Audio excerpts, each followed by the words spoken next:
Bonjour à tous et à toutes, soyez les bienvenus. Au nom du Père et du Fils et du Saint-Esprit, Amen.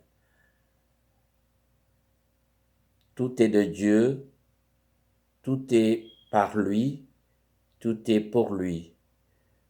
Que Dieu le Père, le Fils et l'Esprit vous accueillent aujourd'hui et soit toujours avec vous et avec votre esprit.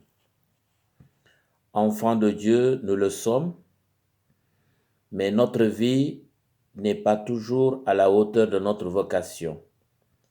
Demandons au Seigneur la grâce de sa miséricorde.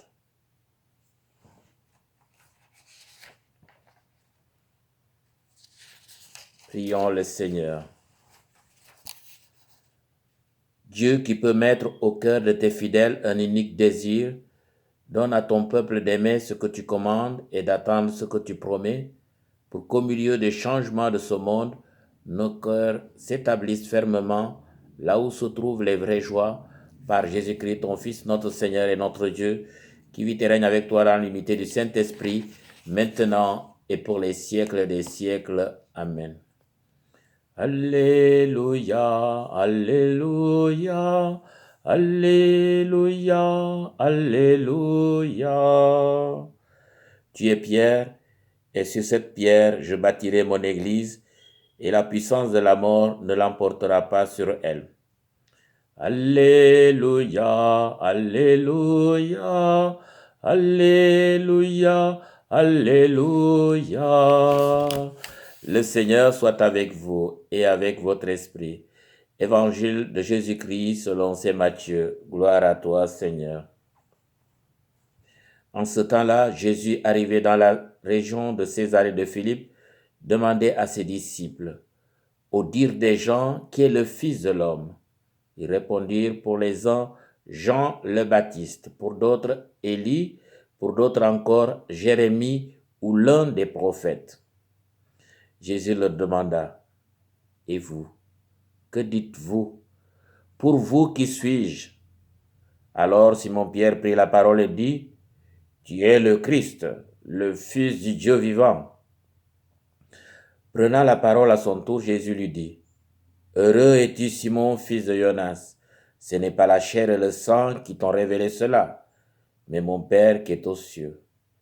Et moi, je te le déclare, tu es Pierre, et sur cette pierre, je bâtirai mon église, et la puissance de la mort ne l'emportera pas sur elle. Je te donnerai les clés du royaume des cieux. Tout ce que tu auras lié sur la terre sera lié dans les cieux, et tout ce que tu auras délié sur la terre sera délié dans les cieux.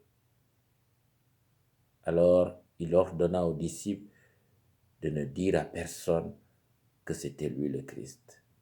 Acclamons la parole de Dieu. Louange à toi, Seigneur Jésus.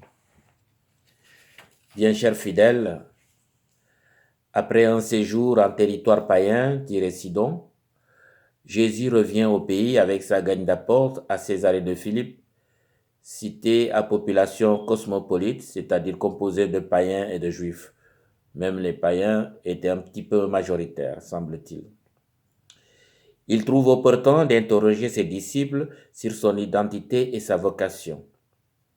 Ce questionnement s'élargit au groupe des apôtres. C'est l'heure du sondage et des éclaircissements sur sa personne. La confession de foi de tout disciple est essentielle pour le salut, pour la suite des choses. Il faut être sûr et convaincu de la bonne personne qui doit conduire le projet de Dieu pour le salut de l'humanité. Qui suis-je pour les gens? Qui suis-je pour vous? Bonne question. Au vu des réponses obtenues auprès des disciples, Jésus souhaite davantage de précision du côté des apôtres. Et c'est Pierre qui donne la bonne réponse qui reflète l'espérance du peuple de Dieu. Il voit en Jésus-Christ pas simplement un personnage important, du genre de prophète Élie ou Jérémie ou Jean-Baptiste, mais quelqu'un qui est lié à celui qui donne la vie et ressuscite les morts. Jésus est le Messie de Dieu, le Fils du Dieu vivant. Belle confession et profession. Oui, il reconnaît sa messianité et sa divinité. Cette confession de sa foi est aussi surprenante pour un pauvre mortel que Pierre, qu'elle aboutit à une promotion et un ministère spécial de la part de Jésus. Oui, Pierre devient le leader des apôtres, en qui le Maître met toute sa confiance et remet les clés de son Église du royaume des cieux. Cette Église naissante a comme désormais des fondations les apôtres. Comme jadis, le Dieu d'Israël avait confié les clés à la maison de David à un certain Eliakim, Jésus choisit Pierre désormais. Il a le pouvoir de lier et de délier sur terre comme au ciel tout ce qui concerne les affaires du royaume de Dieu. Il compte sur lui pour bâtir, rassembler, diriger et harmoniser les différents éléments. Qui aurait parié sur une telle confiance de la part de Jésus sur Pierre?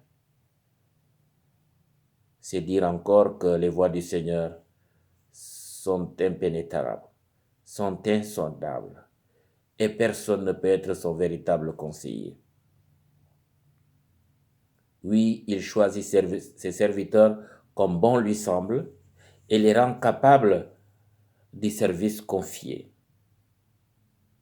À la suite de Pierre, d'Eliakim, de Paul, chacun de nous est appelé à être une pierre vivante, une roche pour la construction de son Église. Soyons dans l'action de grâce, de voir l'accomplissement du plan de Dieu dans la vie et la personne de Jésus. Le dessein de Dieu est de sauver tous les hommes et toutes les femmes en Jésus-Christ, son Messie, et dans son mystère pascal. Oui, heureuses sommes-nous d'être les membres d'une communauté chrétienne, c'est-à-dire les pierres vivantes de son Église. Heureuses sommes-nous à qui Dieu révèle ses secrets intimes qui dépassent nos capacités humaines.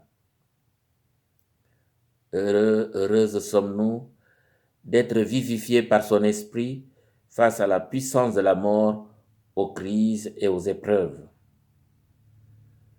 Heureuses sommes-nous d'être dirigés par les successeurs de Pierre, témoins et fidèles de leur enseignement, qu'ils continuent de veiller à la communion entre les églises et d'assurer l'unité de la foi chrétienne. À tous et à toutes, je souhaite bon dimanche, bonne semaine, portez-vous bien, au nom du Père et du Fils et du Saint-Esprit. Amen.